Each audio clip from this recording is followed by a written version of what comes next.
Now, can we have Dr. Siddharthan to please share his screen?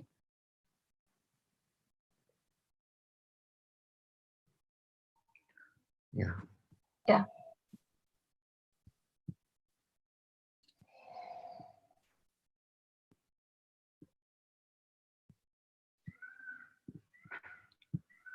Yeah. Is it visible? Yes. Yeah. Okay. So I would first thank Dr. Chitra and the ARC team for giving me to being opportunity to talk in this wonderful meet. So my topic is similar to Dr. Sirish had talked, but I'll be talking on a sequential surgery, not a combined one. So there has been a lot of debate, and it's a very common topic which people discuss, like when you have cataract and pterygium, whether to do it alone or to do it together. But I would like to say that there is no debate in this, because when cataract is no more just removing the cataract, it is more of a refractive surgery. And with the two diopters of astigmatism, I feel that it's better to go for a sequential surgery.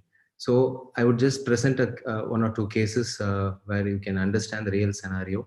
So here, preoperatively, you can see that in an IOL master, you can actually in any optical biometry, you're seeing that two diopters of astigmatism. But in an AR, with the same patient with a K reading, an AR shows around 2.753. And if you want to do a pentacam, I want to do a pentacam, you can see here it is showing 8.4. And you do a wavefront analysis of Zernix, you see that the cornea is so irregular. So at this juncture, which K reading you will believe, an AR or a pentacam, or you will go ahead with a optical biometer? So why all this confusion? Suppose this patient, same patient, I took him for the pterygium. On the next day, his cylindrical power is about 0.9. His astigmatism in the pentacam has come to 1.3, and you can see that the cornea is relatively better. And another patient, similarly, preoperatively having around 2.19 in an optical biometer, again a variation in this thing, and a K reading in the AR, and immediate post-operative, you can see that immediately it comes. So this is 1 day post-op. Within a day, it comes down by a cylinder, and you can see from 2.7, it has come to 0.4 in day 1. And even the corneal analysis, you see that wavefront, it's much more smoother. And this is about a month, a case preoperatively 1.83, and immediately after a month, it becomes 0.39. You can see that how the corneal curvature is more smooth, and it's come down from 2.9 to 0.3. And you can see the wavefront map is much better here. So my question is, like, why should we when we go for a combined surgery, when so much changes happens in the cornea? So I would like to quote three recently this year published papers where one did a comparison of intraocular lens calculation simultaneous and sequential, and they very clearly said that there is the unpredictability of errors which happens post-operatively. They recommend a sequential surgery in cases with concurrent pterygium and cataract. What they said is the IOL power was highly unpredictable when in a combined surgery compared to a sequential one. And the study showed there was a significant increase in the post-op K value in the combined group when compared to the sequential group. Also, the steepening of the cornea in the combined group had a very significant myopic shift. And also intraoperative visibility while operating the cataract for people who are in the early stage of phaco, it was really difficult. They had to regularly wet it and put a viscoelastic to keep operating to have a better view. The other recent this year published article referred to outcomes of simultaneous pterygium and cataract with fibrinous glue. They very clearly said that it should be a feasible option only for elderly patients, especially when the size of pterygium is not large. Not large means it's like they actually measure around 2.5 to 3 millimeters, but they did not mention about the astigmatism. The other one which was published again this year was the outcomes of sequential surgery pterygium with cataract. What they said is that most of them had a better outcome in a sequential surgery, and also they had a better visual outcome, corneal stability, higher prediction of IOL calculations. So as Dr. Sirish said, increased number of hospital visits and waiting period for cataract, I understand, but 1 or 2 visits extra and then a waiting period of 2 to 3 weeks. And nowadays, as you say, within a day, the astigmatism comes down. Within 3 weeks to 4 weeks, you can definitely go ahead. So the more important things to which we overlook is once we do the pterygium, okay, there's a large epithelial defect.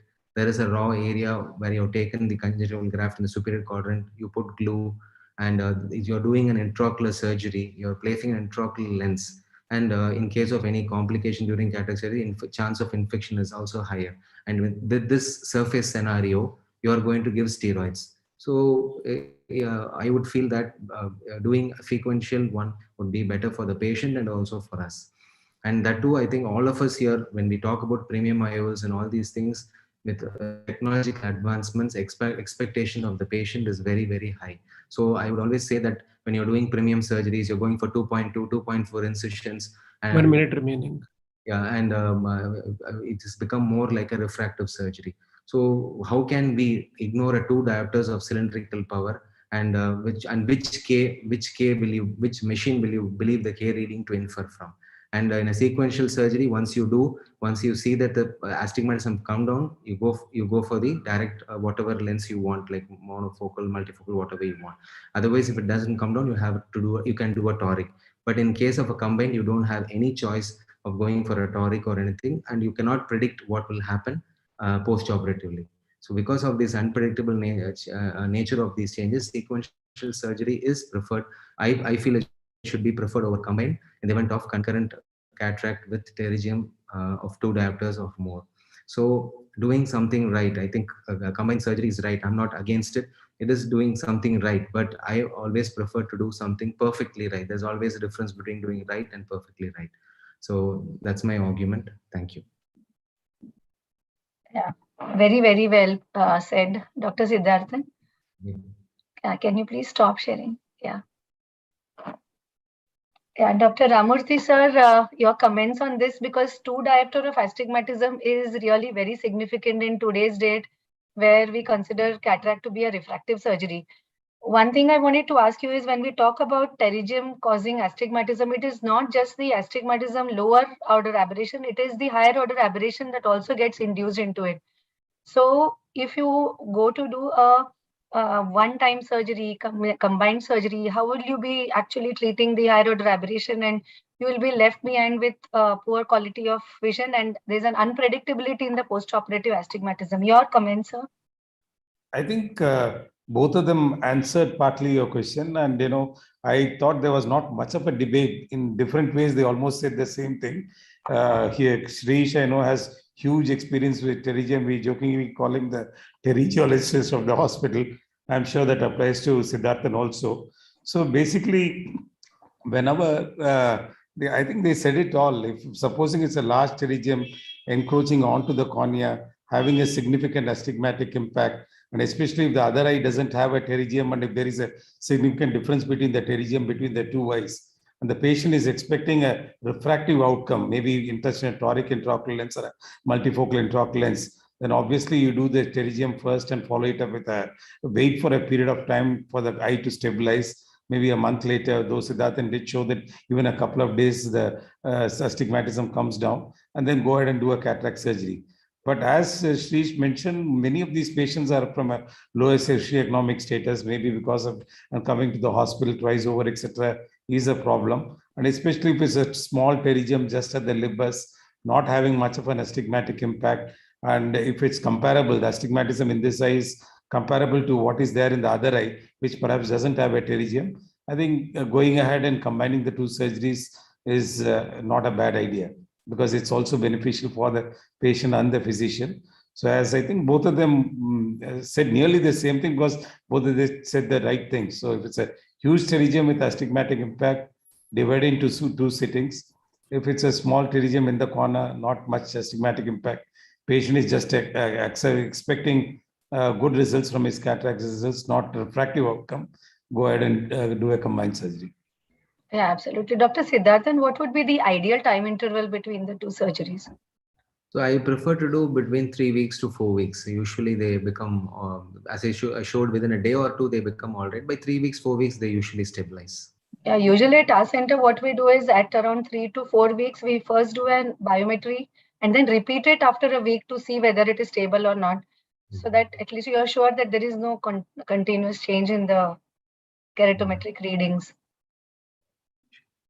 Is many times you see that there is a remnant or an opacity that is left behind after pterygium surgery. So how would you manage that? How would you counsel the patient? Because many times cosmetically that also gives them a little bit of anxiety. So for cosmesis, we cannot do anything because once the Bowman's is breached, I think scar is inevitable. So we cannot do anything about it. But patients with residual cylinder, we can definitely go for toric because toric is definitely better. So rather for the scar, we can't do anything. But if there is a residual error, we can always go for a toric in these Right. cases.